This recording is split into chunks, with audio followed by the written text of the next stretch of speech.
সালিহিন ইয়াদউ লাহু।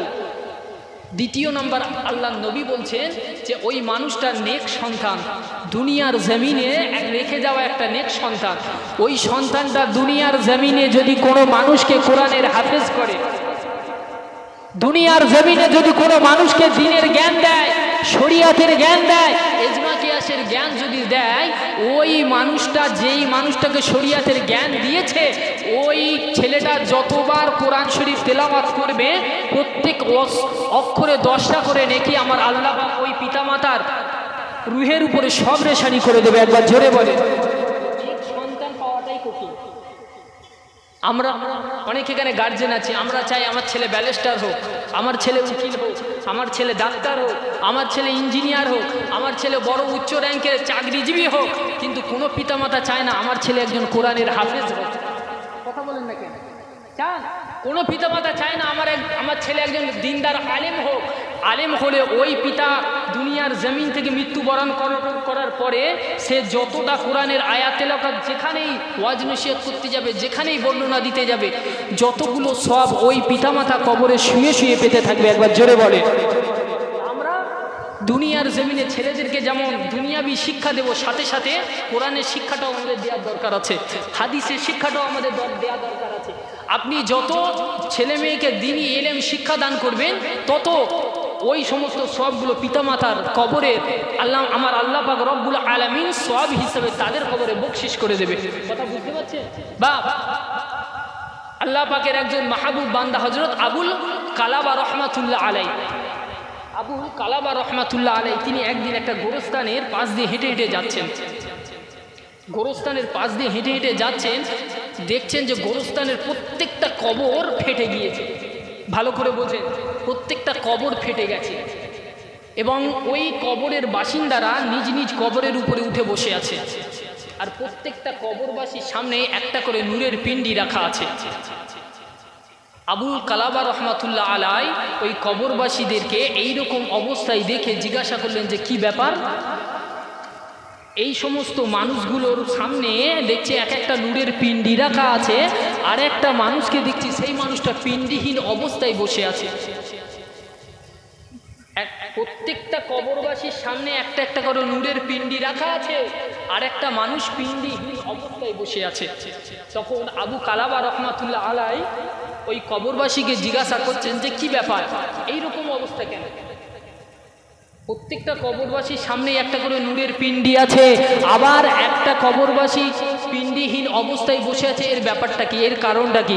ওই সময় কবরবাসীগুলো বলেছিলেন, ও সোনার মানিকেরা, ও মুসলমান ঘরের ছেলেরা, যুবকেরা, ও বড়রা নিশিরা, আমার মা বোনেরা শুনে রেখে দাও মা। ওই সময় কবরবাসীগুলো বলেছিলেন, ও আল্লাহ পাকের মাহবুব বান্দা, ও আল্লাহ পাকের দিনদার বান্দা, এইরকম ভাবে শুনে রেখে দাও যে সমস্ত কবরবাসীগুলো এইরকম ভাবে নূরের পিণ্ডি পেয়েছে, ওই সমস্ত কবরবাসীগুলো এইরকম ভাবে দুনিয়ার জমিনে তাদের নেককার সন্তান রেখে এসেছে, তাদের দিনদার সন্তান রেখে এসেছে, এইরকম ভাবে আলেম রেখে এসেছে। ওই সমস্ত আলেমগুলো, ওই সমস্ত ছেলেগুলো তাদের মৃত্যু পিতামাতার জন্য এইরকম ভাবে দুনিয়ার জমিনে ইসানে সব করেছে, এইরকম ভাবে দোয়া মাহফিল করেছে, এইরকম ভাবে আল্লাহ পাকের কাছে দোয়া চেয়েছে, দোয়া দরুদ পাঠ করেছে। আমার আল্লাহ পাক আল্লাহ তাআলা ওই সমস্ত কিছু কবুল করে নিয়ে আমার আল্লাহ ওই সমস্ত কবরবাসীর সামনে এইরকম ভাবে একটা নূরের জ্যোতি দিয়েছে। কবরবাসীরা তখন আবু কালাবা রহমাতুল্লাহ আলাইকে বলছেন যে যেই সমস্ত কবরবাসীর সামনে এক একটা নূরের পিণ্ডি রাখা আছে, তানার সেই সমস্ত কবরবাসী দুনিয়ার জমিনে একটা নেককার সন্তান রেখে এসেছে, দিনদার সন্তান রেখে এসেছে, ইমানদার সন্তান রেখে এসেছে। তারা সদা সর্বদা দুনিয়ার জমিনে তার পিতামাতার জন্য ইসালের সওয়াব করে, তার পিতামাতার জন্য দোয়ার মাহফিল করে, দান খায়রাত করে, সদকায়ে জারিয়া করে। এই সমস্ত কিছু করার জন্য আমার আল্লাহ পাক ওই সমস্ত দোয়াগুলো কবুল করে নিয়ে আমার আল্লাহ পাক ওই সমস্ত কবরবাসীর সামনে এক একটা নূরের নূরের জ্যোতি, নূরের পিণ্ডি আল্লাহ দান করে দিয়েছেন। একবার জোরে বলে, বুঝতে পারছেন? আর একটা মানুষ আছে না, পিণ্ডিহীন অবস্থায় বসে আছে, তখন বলছে যে ওই মানুষটা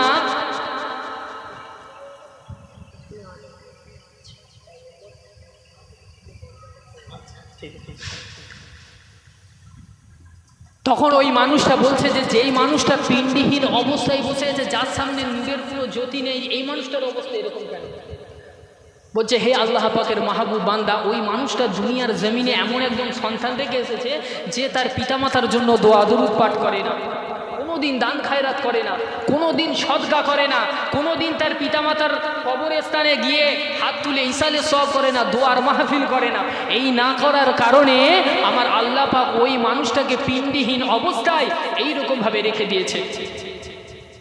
তখন আবু কালাবা রহমাতুল্লাহ আলাই তিনি পরের দিন ওই কবরবাসীর পরিবার, তার সন্তান সন্ততি কে বেঁচে আছে এইরকমভাবে পাড়ায় খোঁজ নিতে শুরু করলেন যে কোথায় গেলে সেই সন্তানটাকে পাওয়া যাবে। খুঁজে খুঁজে খুঁজে খুঁজে ওই সন্তানটাকে নিয়ে আসলেন। নিয়ে এসে বলছে, বাবা তুমি কি জানো তোমার পিতামাতার কবরে আযাব হচ্ছে, এটা কি তুমি জানো? বলছে না হুজুর, আমি তো জানি না। বলছে বাবা, আমি স্বপ্ন যোগে দেখলাম প্রত্যেক কবরবাসীর সামনে একটা করে নূরের পিণ্ডি দেয়া আছে, কিন্তু একজন কবরবাসী তার সামনে কোনো নূরের পিণ্ডি নাই। যার সামনে কোনো নূরের পিণ্ডি নাই ওই কবরবাসীটা হচ্ছে তোমার পিতা, তোমার বাপ। বলছে তুমি তোমার পিতার জন্য কোনোদিন দান খায়রাত করেছো, ইসালে সব করেছো, দোয়ার মাহফিল করেছো? বলছে না হুজুর, আমি কোনোদিন কিছু করিনি। বলছে বাবা, সমস্ত কবরবাসীর সামনে একটা করে নূরের পিণ্ডি দেয়া আছে, কিন্তু তোমার পিতা পিণ্ডহীন অবস্থায়, চিন্তিত অবস্থায়, পেরেশানিত অবস্থায় বসে আছে, চিন্তিত পেরেশানিত অবস্থায় বসে আছে। সাল্লি আলা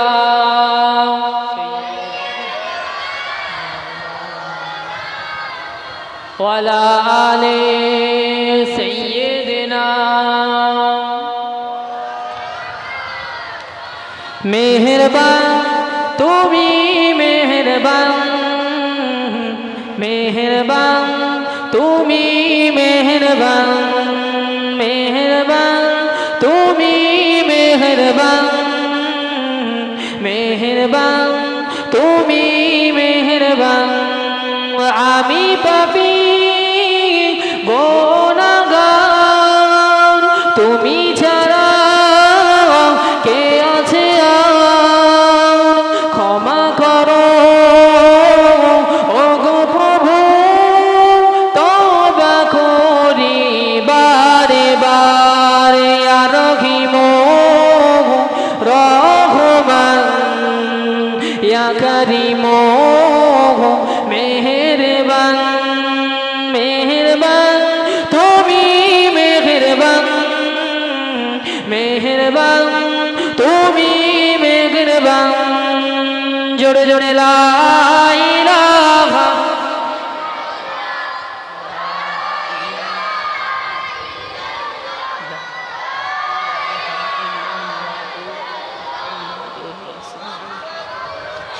জেনে না জেনে হাজার পাপের সাগরে ডুব দিয়েছি, তোমারই দেওয়া পথ হারিয়ে। বুঝে না বুঝে হাজার পাপের সাগরে ডুব দিয়েছি, তোমারই দেওয়া পথ হারিয়ে। বান্দা তোমার আমি, তুমি অন্তর্যামী। বান্দা তোমার আমি, তুমি অন্তর্যামী। রহম করো বারে বার। ইয়া রহিম রহমান, ইয়া করিম মেহেরবান। জোরে জোরে লা ইলাহা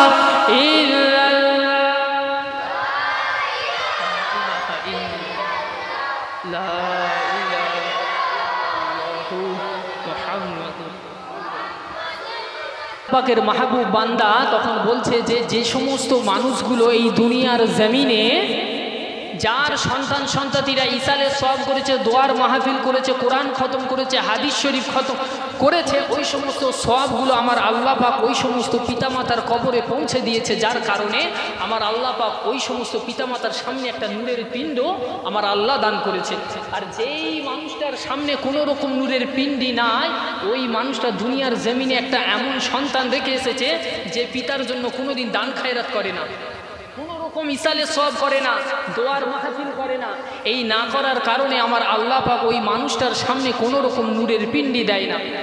তাহলে এখান থেকে আমাদের একটা জিনিস বুঝতে হবে, আমাদের পূর্বপুরুষ যারা চলে গেছে, পিতামাতা, বাপ ভাই, মাকুল বাপকুল যারা চলে গেছে, তাদের জন্য ইসালে সব করা ওই সন্তানের উপরে ফরজ। কথা বুঝতে পেরেছেন? আল্লাহ পাক আমাদেরকে বেশি বেশি করে বলার থেকে, বেশি বেশি করে করার থেকে, বেশি বেশি করে আমলে জিন্দেগানি করা তৌফিক দান করেন সকলেই।